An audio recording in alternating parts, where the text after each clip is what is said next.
When the team at the Unlearners is hired by learning and development managers, learning and development leaders, one of their biggest concerns is creating a culture of self-directed learning. In other words, one of their biggest challenges is how in the world do we create learning programs, design learning journeys, and facilitate them in such a way that each and every individual within our team is dedicated to making sure that they are learning on a consistent basis. They are upskilling, reskilling, and future skilling without us as a leadership team, as senior leadership, needing to push or needing to encourage in such a way that we start to seem like we are being pushy. How do we do that? And how does that actually become something that comes from the inside? So intrinsic rather than extrinsic for our teams. So if this sounds like something you are going through as a leader in the learning and development space, the organizational development space, or just generally wherever you are as a leader, you are thinking about how to create, design, facilitate learning journeys for your team that feel authentic, that encourage them to continuously upskill, future skill, reskill, and frankly, learning journeys that are exciting and fun, because let's face it, not all of them are. That's exactly what we're going to be talking about on today's episode of the Unlearners podcast. Stay tuned if that's you, and I think you're going to be really grateful for this conversation. Welcome to the Unlearners. The Unlearners. Learn, change. Learn, change. The Unlearners. The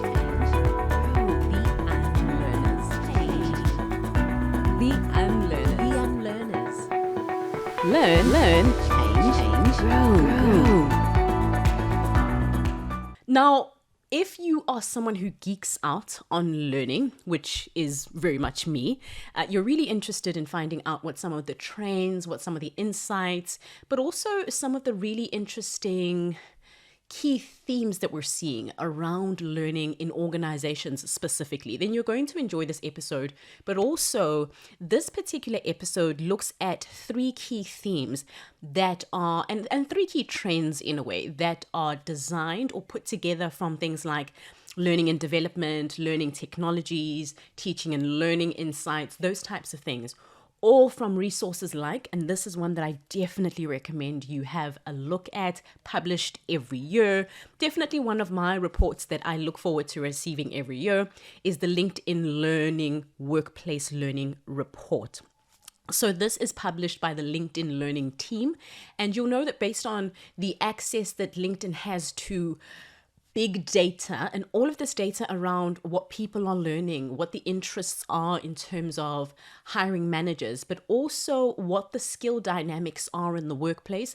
LinkedIn then collates a lot of these insights and a lot of this data, and they publish some of the key insights and conversations that they are having with organizations as well as part of this learning workplace report. So this LinkedIn Learning Workplace Learning Report, it's called the Workplace Learning Report. Sorry to confuse you there. So this one is really great, but also we've drawn some insights from a few other platforms. One that I can name is definitely McKinsey's components of a successful learning and development strategy. So they put together some exciting insights around what they think makes a successful learning and development strategy.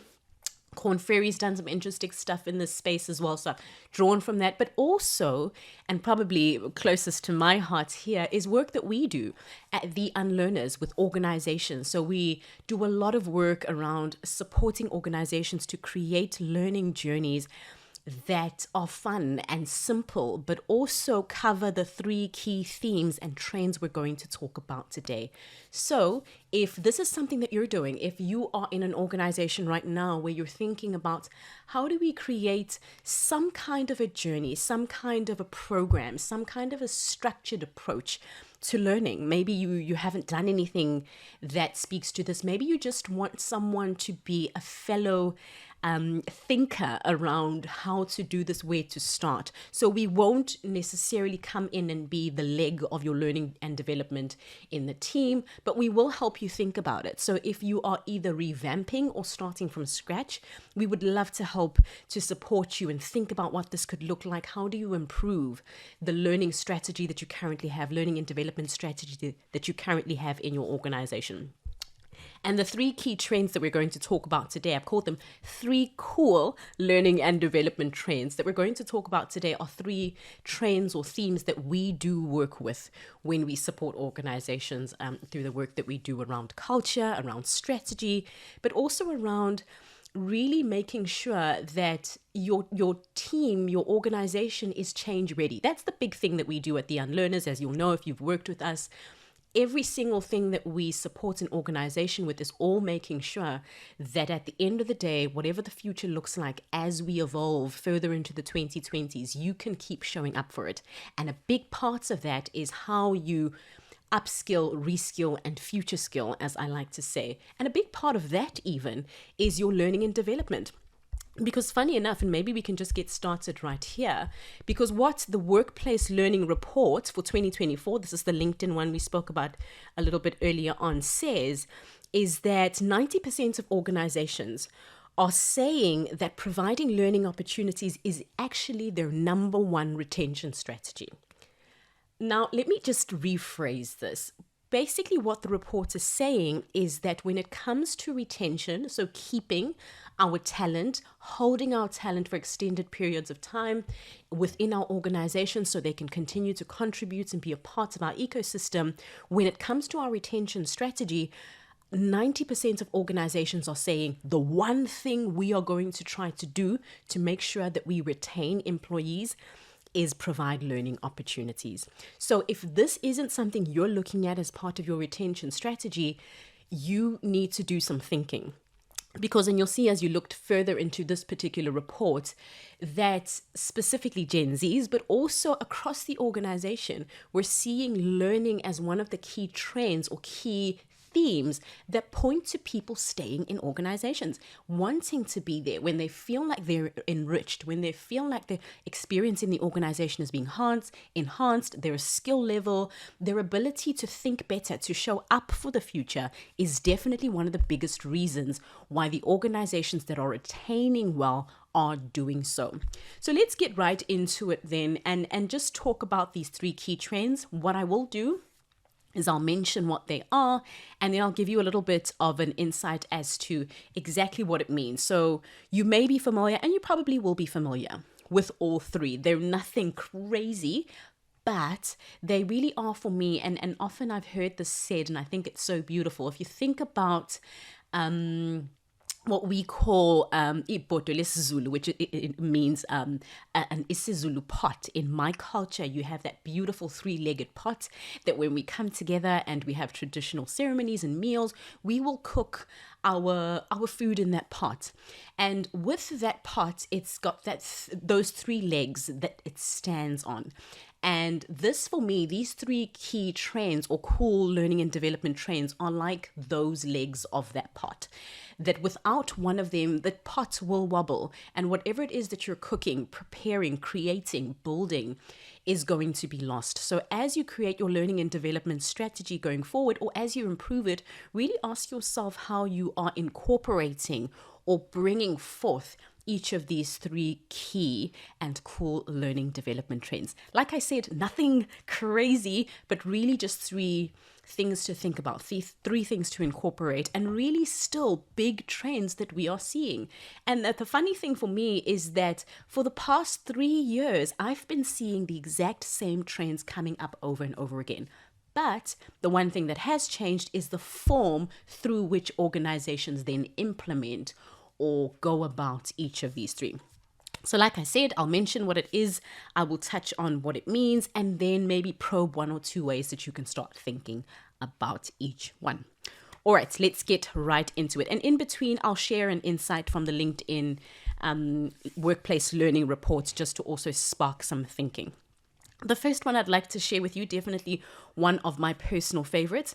The LinkedIn Workplace Learning Report for 2024 says that 4 in 1 People want to learn more about how to use AI in their profession. This one probably doesn't surprise you, definitely didn't surprise me, but we have a bigger interest in how individuals can start to really bring AI and leverage AI in the work that they do. And the cool thing about this, and this is also mentioned across the board, not just by this particular report, is that it's not industry or maybe even role specific. Yes, that's the word I'm looking for. It's not role specific. So you're seeing that across the organization, across different industries, across the board, whether it's the individuals that interact directly with your customer or it's the individual who sits in C-suite. It's the individual who is on your assembly line. It's the individual who is having the sales call and going door to door. It's each and every single stakeholder, each and every single person part of the value chain is wanting to understand how to use AI in their profession. So this one I found super exciting, but also definitely not something new. And I think most of us will go, oh yeah, Zanele, go figure. Okay, so that's the first insights I'll share for the report. And then let's go to theme number 1 or trend number 1. Trend number 1 is personalized learning. Yes, I know. Personalized learning is cool learning development trend number 1. Now, personalized learning involves tailoring the educational experience to meet each and every individual's needs. So whether it's a need, it's a preference, it's a learning style, you literally take the learning journey and you have it use the basis of the individual and their individuality. So if, for example, I am a tactile learner or a kinesthetic learner, that means I learn through feeling, through touch, through interacting with things or items or resources with my hands. That means my learning journey is designed around that, not necessarily limited to that, but it means that I get an opportunity to learn in a way that I can retain, but also I can consume information in the best way possible. And there's a few different things, like I said, preferences, your needs, wherever you are in your learning journey as well is important, because someone who is just starting out in the organization may have a different learning journey when it comes to personalization, compared to someone who may have been there for about 3 years, now needing to maybe go into the next phase of their career. We might have that be different. So it's not just those things, but also it is where you are in that process. Now, as I wrap up this personalization or personalized learning trend, one key thing here that you can look into as a team that really makes this easier. If you've got a smaller team, it does become a lot easier to personalize learning journeys, finding out people's learning styles, but also understanding where they are in the organization. What do they need? What are their learning goals? What are their purpose goals? What are their career goals? And then tailoring to that. One aspect that might really help you here is using technologies such as artificial intelligence algorithms that then will analyze learner data. So depending on how the person is doing with the current training that they're undergoing, you then leverage that data and you use it to then provide customized learning paths. So if the person is tracking fairly slowly in module 1, for example, that has to do specifically with this part of their career or this part of their profession, then we then tailor make as we go on. So it isn't necessarily set. And you'll see here with personalization that you do really, especially if you are a much bigger corporate, you're a much bigger organization, that leveraging AI is probably your best bet here. When it's a learning on the go, but also it speaks directly to what each and every individual needs at that time. And we'll speak a little bit about that as we go on. But personalized learning is the first cool learning and development trend. Whatever your learning journey, process, programs look like right now, ask yourself, how can we further personalize? How do we increase the amount of personalization so that each and every individual is getting as much of a tailored experience as is possible? Is there a way to do that? Is there someone you can speak to? Would you just like to start thinking about it and how you might make that happen? Then I'm more than happy to have the conversation with you. The team at the Unlearners would be absolutely thrilled to have that conversation with you and help you think about it. Okay, so that is learning and development trend number 1. Like I said, I'm going to mention something from the report in between. So the second thing I want to mention from the report, we already touched a little bit on this, but it's understanding career goals and then tailoring for career goals as well as skill building. So, according to the report, top 3 reasons to spend more time learning in 2024 are: if it helps me make progress towards my career goals. So, this is what individuals have said are the top 3 reasons why they will spend more time learning this year compared to before. So, one is because it helps them make progress towards their career goals. So, key tip here: align learning journeys with career goals, not with organizational goals, according to what you want to do. You'll find that the two will eventually speak to each other, but the big focus here needs to be the career goals of the individual. Second reason why people will spend more time learning in 2024 is if it helps them to stay up to date in their field. People are understanding that it is that much easier to fall behind in terms of levels of expertise and skill level in their industries now more than ever. So they will definitely learn a lot more in 2024 if it helps them stay up to date. And maybe that's language that you really want to bring in as well. Is, this course will really help you stay up to date in your field. You'll be one of the top people in your field if you have access to this information. And that's definitely one way to win people over, or really to engage them as part of making learning intrinsic rather than just extrinsic. All right, so the third reason, top reason rather, why people will spend more time learning in 2024, according to the Workplace Learning Report 2024 by LinkedIn, is if it's personalized for their interests and career goals. I know, right? I had to just go there, but that's what the report says. So that's reason number 3 why your team will spend more time learning in 2024, is if it's personalized to their specific interests and career goals. So go ahead and use that trend number 1, which is personalized learning. Jumping right ahead then to the second cool learning and development trend. And this one probably won't surprise you either, but it's blended learning. Now, you'll see how these build onto each other, and this is all very intentional. You've thought about personalization as part of your learning and development strategy. Now, I'd like to invite you to think about blended learning. How is your learning program, your learning and development strategy blended? And basically what this means is it combines various forms of instruction to create one learning program. What I have seen a lot of in the past few years is this big jump to online, digital learning. And that's absolutely fantastic. And that's definitely a great place to go. It makes a lot of sense. It's working for a lot of organizations.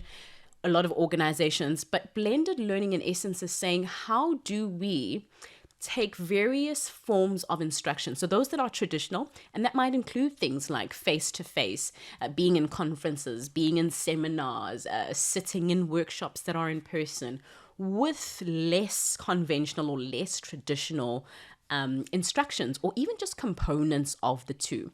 What I like about blended learning is that it doesn't necessarily mean one or the other, as in, okay, so Zanele, you're saying we do face-to-face and we do online. Not necessarily. What I'm saying here with blended learning, and this is a chance for you to get creative, is to think about how the exact same program can be blended all together. So instead of going, okay, so everything that's got to do with level 1 of this particular skill, we do it over workshop with that consultant, in person with coffee and sandwiches.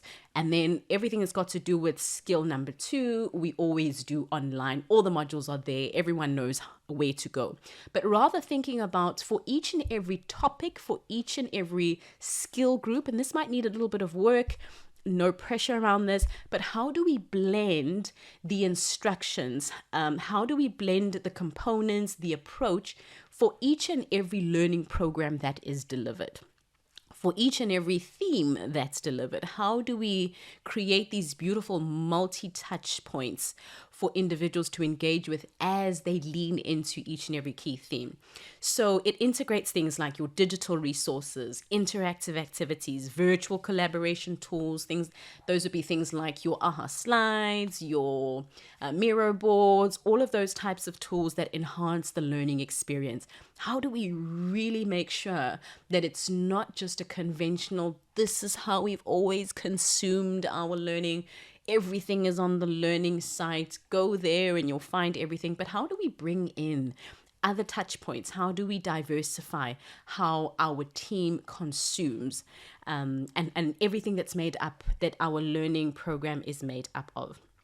So you may have seen this quite a lot with educational institutions, but also even some coaching programs, training programs that are done with corporates. What we do at the Unlearners is a combination of range of different things. So depending on what you're looking for as a team, we'll bring in a whole bunch of different experiences that make up one key course, so that those who are really great with consuming online can do so, those that are also engage quite well in person. So you've got this blended approach, the exact same thing. Everyone has an opportunity to experience those various touch points, all then building up to that exact same topic, that exact same theme, those exact same insights that we would all deeply value.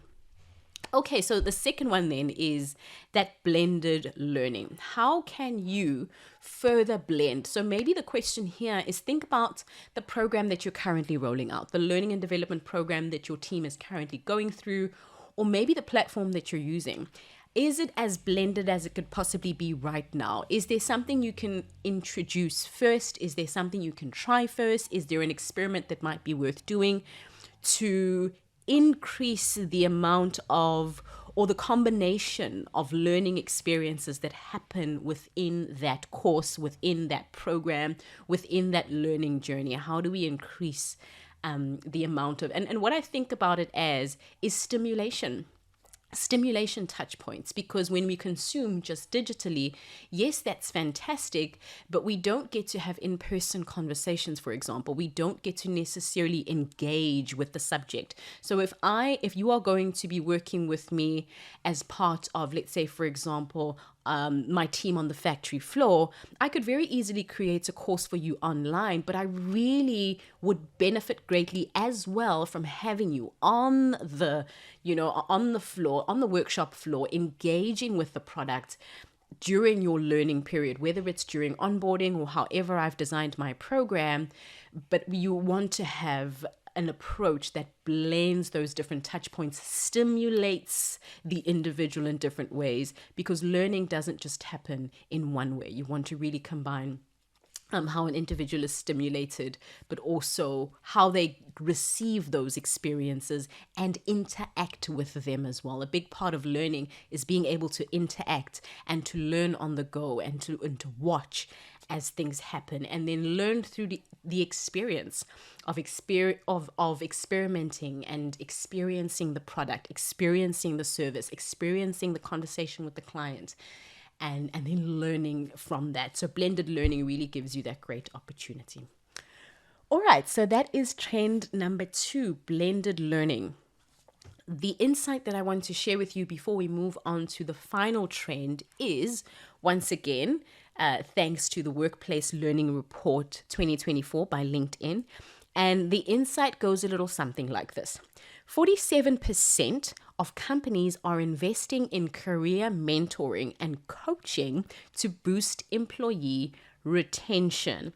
Wow, that's close to 40% of organizations that are saying we are going to put budget away or aside for coaching and mentoring because we want to boost employee retention. That for me is really, really, really exciting. And we've seen this. I mean, we do exciting leadership coaching programs with organizations that we've worked with in the workshopping capacity, in the consulting capacity, to retain, to help create that sustainability around the work that we do, around the transformation, the change, the transitions. And the coaching has never been more exciting to deliver. It's never been more impactful. So if your team is not currently in a position where you are making use of leadership coaching, executive coaching for your team, especially the individuals that you are looking to champion change, to champion transformation and growth within your organization. It's definitely something that I would strongly recommend that you look into.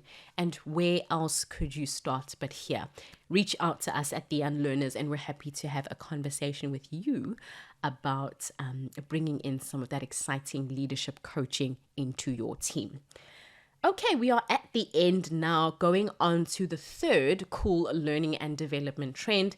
This one is probably one we've touched on a little bit here and there. You'll see it sounds super familiar to a lot of you, but it's micro learning. So we started off with personalized learning, we went over to blended learning, and now we are going to close off with micro learning. Okay, so I just want to say this. One of the terms that I heard quite a lot during COVID was the term uber short. And you'll know if you know, you know, as they say. This term really was intended to describe how the world today, or consumers today, are looking for bite-sized content that they can consume quickly and on the go. Not just because of our attention spans that are said to be fairly short, but just because we are living these ongoing busy, here, there, let's go, let's move lives. And so when it comes to consuming really key content, it has never been more important for organizations to be able to summarize, to be able to serve content that is compact, that is summarized, that is quick, that is succinct. And so if your organization is still, bless you, is still serving hour-long videos as part of a training where each and every module is an entire hour, is an entire 2 hours long, I don't know. I wish you luck. But really my advice here, or my thoughts here, is to say, how do you then, now with where you are, really prioritize micro learning?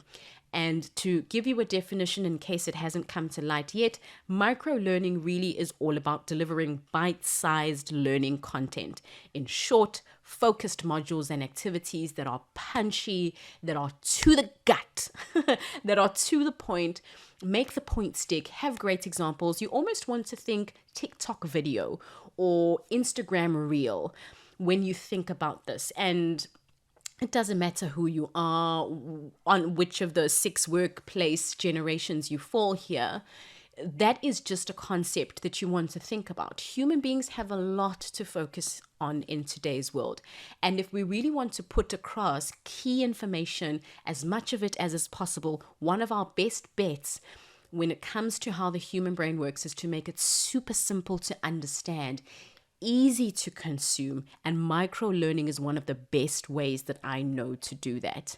So maybe as you start to think about it, micro learning really is one of those trends that I see on and on and on, just showing up every single year as well. It's gaining all of this traction as an effective way to do that whole just-in-time learning as well, which is something that we're seeing quite a lot of with organizations that we're working with. And you probably are seeing the same thing with your organization. It's not necessarily here's all the learning you're going to need to do in the year, do it now. But micro learning allows organizations to also go, okay, hey, we're having a meeting and I noticed that your presentation skills could be a little bit better. Hey, have a look at the 7-minute video that's part of our learning platform. It's going to help you with presentations. I go on there, I have a look at that 2-minute video. Boom, I've got 3 tips to help me improve my presentation. I'm out of there. And I know for next time I can improve. As things come up, just-in-time learning is what allows organizations and individuals to learn on the go, not to have 6 hours of content shoved at them during their onboarding process when all they need to do at the time is just start learning on the go, experiencing the organization. And when they jump into something and they go, that doesn't make sense to me, then they go over to the learning platform, find a video about why the CEO only stays in the office for 3 minutes and leaves, and they know what to do. They move ahead. And then as something comes up, then they go right back onto the learning platform. It's learning on demand. And that is one of the key things. And I think I wanted to end off with this one because if there's one thing that I'd love to encourage you to think about first, it's micro learning. How do you create a platform in your organization that literally is like a little TikTok, is like a little Instagram, where people, where your team, where your beautiful humans can just go on there on demand as they need to really quickly get the meat, or maybe not necessarily the meat here, depending on how you interpret that, but get the stuff that matters and then walk out of there. They know what to do. They know how to move ahead instead of having to stay the night on your learning platform, which is the case for a lot of us. It's definitely something that doesn't happen overnight because with many organizations, our learning platforms have been created over years. So we've got this beautiful wealth of knowledge or these beautiful pieces of content that have been created over time. So this one will take a few years, or maybe let's not make it years, but it might take a few months to turn around to think about. But the faster we can move on to micro learning, the better, especially because what LinkedIn Learning is also telling us is that our Gen Zs, so the youngest individuals that are a part of our workplaces, not so much anymore because we've got our Gen Alphas that are coming into the workplace, but our Gen Zs are still one of the groups within the organization that we have the most data about compared to obviously our Gen As, which are just coming in, so we don't have that much data on how they are in the workplace. Still really interested to hear more about them as more and more of them step into the workplace. But what we are seeing from the workplace learning report is that 53% of our Gen Zs are saying that learning is their big priority for career progress. They want to use learning as a way of gaining progress in their career. And the beautiful quotes that they have on here is, through learning, I can explore potential career paths at my company. And so this is why you really want to think about how do I incorporate micro learning from a generation that uses TikTok as a search engine, a search platform. I saw this with my niece the other day, who's actually my goddaughter as well. And she, we were just having a conversation. We spent the entire day together, and she would literally go onto TikTok just to search for, like many of us would use Google, very much like that. And I thought that was absolutely wonderful. And I do the same on various platforms as well. So this is the generation that's stepping further into the workplace, but also the rest of the population in the workplace also wants to consume information much quicker and have it be a lot less overwhelming. And micro learning is one of the best ways to do this, to deliver quick training refreshers, skill-based tutorials, and performance support materials to our teams that enable continuous learning to happen on the go, and also for skill development that happens on an ongoing basis in the workflow. All right, so to quickly revise those 3 cool learning development trends, the first one was personalized learning. Looking at how to personalize the learning journey, our learning programs, our training programs as learning development to speak directly to the individual needs, preferences, learning styles, paces, progress of each and every individual. And one of the things to really look into here is AI. So leveraging how quickly individuals are going through courses, how quickly they're running through training programs, their progress through that to then inform how they move ahead. Next one was blended learning, and blending learning is all about incorporating various touch points, various mediums of instruction, various learning components all into the same learning journey. So rather than doing all of our learning online, how do we really think about diversifying the learning experience? So there are a lot of stimulation, touch points, and different ways that individuals can engage with the exact same topic. That was the second trend. And then the very last trend that we are ending off with, or that we ended off with, was micro learning. Definitely one of my favorites. And micro learning involves delivering those bite-sized learning content pieces in short, focused modules and activities, doing learning on the go, doing learning just in time, doing learning on demand, and doing it in a punchy, short, succinct, easy to digest way so that the individuals that are now part of the workforce, not just our Gen Zs and Generation Alphas, but all of us can learn when we need to, work when we need to, and not have 16 hours of training shoved at us right at one given time. All right, that is it for today's episode that we had titled 3 Cool Learning and Development Trends. Like I mentioned earlier on, a lot of the conversations we'd had today were taken or drawn from the LinkedIn Workplace Learning Report of 2024. Definitely go over to LinkedIn Learning and have a look at that report. If you'd like more information, strongly recommend and stand by that. McKinsey's components of a successful learning and development strategy was also taken into consideration. And then a few other tidbits, including the work that we do at The Unlearners with organizations that are looking to build cultures of learning, unlearning, and relearning. It's been myself, Zanele Njapa. I can't wait to hear from you, to work with you. If you have any questions about today's episode, definitely go over to the comments or email us. Go over to our website, theunlearners.com, and engage with us. If this is a topic that interests you, if this is where your organization and your team are at the moment, we would love to support you and have a conversation about the best way to do that. All right, Unlearner, look after yourself, and we'll see you on the next episode of the Unlearners podcast. Bye for now. The Unlearners. Learn, change. Learn, change. The Unlearners.